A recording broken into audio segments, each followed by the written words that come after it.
미국과 중국이 만나 유엔 미얀마 쪼모툰대사 사안에 대해선 직책을 그대로 유지하고 국민통합정부를 공식 정부로 인정하는 사안에 대해선 연기하는 것으로 협의를 하였다고 합니다. 앞으로 국민통합정부의 공식 정부 인정 여부에 대한 결정은 유엔위원회가 개최되어 논의될 것으로 보이며 11월 이후에나 결정이 될 것으로 보입니다. 이로 인해 쪼모툰 대사는 미얀마를 대표하여 계속 자리를 유지하지만 애매모호한 입장이 되었습니다. 직책은 유지하지만 유엔 총회의 실질적인 참석이나 연설은 못할 것이라고 합니다. 이런 협의 내용에 대한 직접적인 대응인지는 확실치 않지만 국민통합정부는 강력한 반대 성명을 발표하였습니다. 성명서에 따르면 국가관리위원회의 인권침해를 비난하고 국제사회는 미얀마 위기 지원을 하지 못하고 있다고 지적하였습니다. 이미 일부 국제회의에서는 국가관리위원회 참석을 허용하며 군사 및 경제 교류가 되고 있다고 지적하였습니다. 이번 선전포고 발표는 국제사회가 미얀마 민주주의 지원과 국민 보호를 할 수 없기 때문이라고 강조하며 국민통합정부를 공식 정부로 인정할 것을 촉구하였습니다. 코로나19 확산으로 인해 2달가량 연기가 되어 왔던 아웅산수지 국가고문 공판이 건강상의 이유로 연기가 되었다고 합니다. 담당 변호사는 국가고문이 공판 당시 참얼미로 인한 현기증이 있어 앉아있기 힘든 상황이었고 멀미약을 복용하였다고 하며 심각한 건강 이상이 있었던 것은 아니라고 전했습니다. 샨주 무세타운시 북부의 중국 국경에서 중국 당국이 무단으로 설치하였던 울타리가 철거되었다고 합니다. 2021년 9월 12일 마을 주민들은 미얀마 국경 쪽에 무단으로 울타리를 설치한 것에 대해 반대 시위를 했으며 일부 타운십에 있는 마을 주민 100여 명은 설치된 울타리를 파손시키기도 하였다고 합니다. 이 울타리는 중국 정부에서 코로나19 확산 방지를 위해 미얀마 영토에 특별한 공지도 없이 설치를 하였으며 계속해서 분쟁이 발생되고 있었습니다. 국가관리위원회는 주일본 미얀마 대사관에서 소유한 부지를 매각하는 것에 대해 검토하고 있다고 합니다. 2021년 9월 10일 일본 미얀마 협회 히데오 와타나베 회장이 미얀마를 방문하여 국가관리위원회 핵심 인물들과 논의를 하면서 이 소식이 전해졌습니다. 지난 1988년 군부 정권에서는 일부 부지를 매각한 바 있었고 군부를 지지하는 일본 미얀마 협회 회장의 방문 이후 추가 매각 소식이 들리면서 우려가 되고 있습니다. 미국에 거주하고 있는 쪼틴 박사는 현재 대사관 소유 부지는 2차 세계대전 당시 미얀마 무역상이 매입한 부지를 운후 군부 정권이 몰수를 한 것이기 때문에 미얀마 정부 소유 부지라고 할 수 없다고 주장하였습니다. 2014년 연방의회 회의에 나온 질의응답 중 답변을 보면 미얀마 외교 공관이 있는 40개국 중 18개국에서 대사관이 부지를 소유하고 있으며 나머지 22개 대사관은 부지를 임대하여 사용하고 있다고 합니다. 2021년 9월 13일 미얀마 코로나19 하루 신규 확진자는 2273명, 사망자는 87명을 기록하며 확진율 9.7%를 기록하였습니다. 정확하지는 않지만 수치상으로 어느 정도 완화가 되면서 국가관리위원회에서 코로나19 제재 조치에 대한 완화를 하고 있습니다. 먼저 공무원들에 대한 2주 단위 재택명령을 시행하면서 일부 관공서들이 문을 열기 시작하였고 2달가량 휴업을 하였던 여권사무소도 재개하며 수백 명의 인파가 몰리기도 하였습니다. 미얀마 보건부는 식당, 상점, 사무실에 대한 코로나19 예방 조치를 발표하면서 공식적인 재개 발표는 없었지만 양곤 지역에서는 일부 영업 재개가 되고 있습니다. 국가관리위원회 소인 부위원장은 최근 강제 휴업 조치가 풀리면서 미얀마 국민들에게 코로나19 예방과 관련하여 적극적인 협조를 당부하였고 앞으로 확진율을 5% 미만으로 낮추기 위해 노력하고 있다고 전했습니다.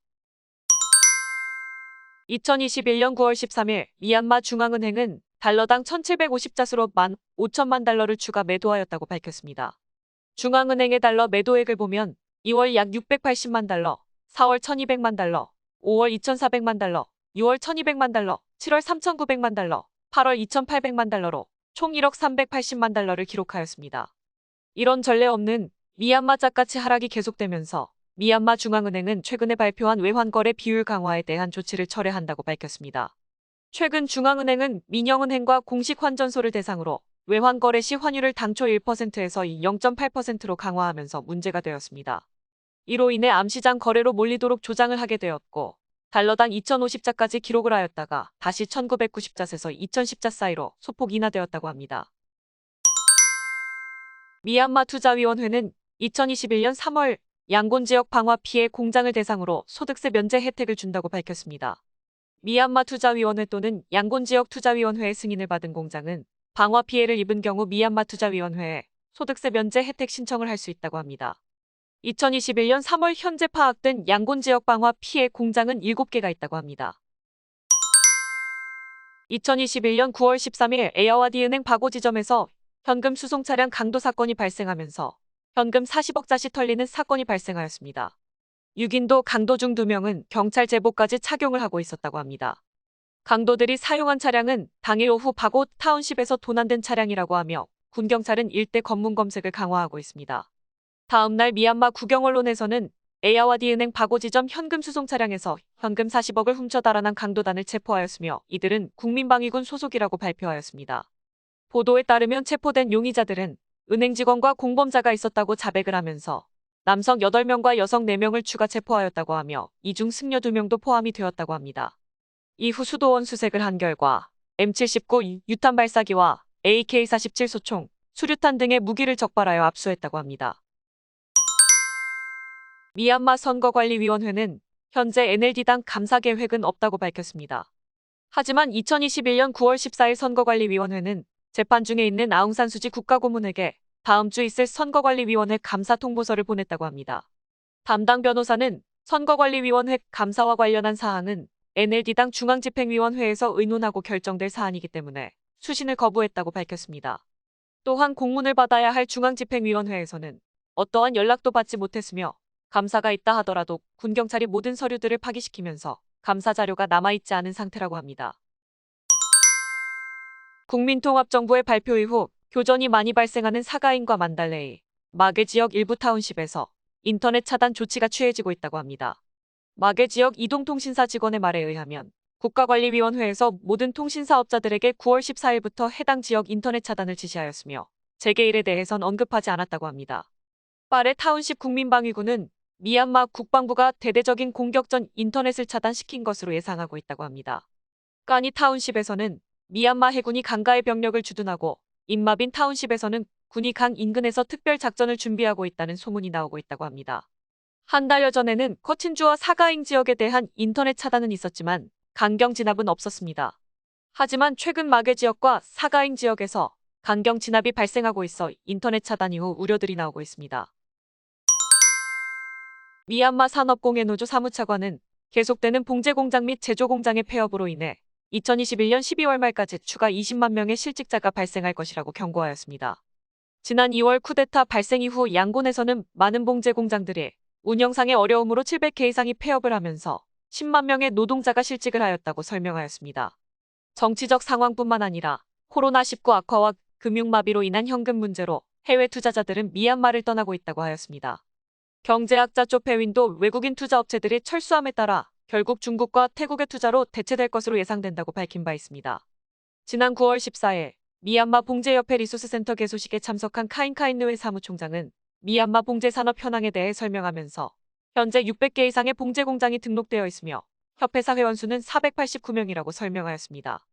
코로나19 이후 운영을 중단한 공장은 134개이며 이로 인해 노동자 15만 7천 명이 실직을 하였다고 설명하였습니다.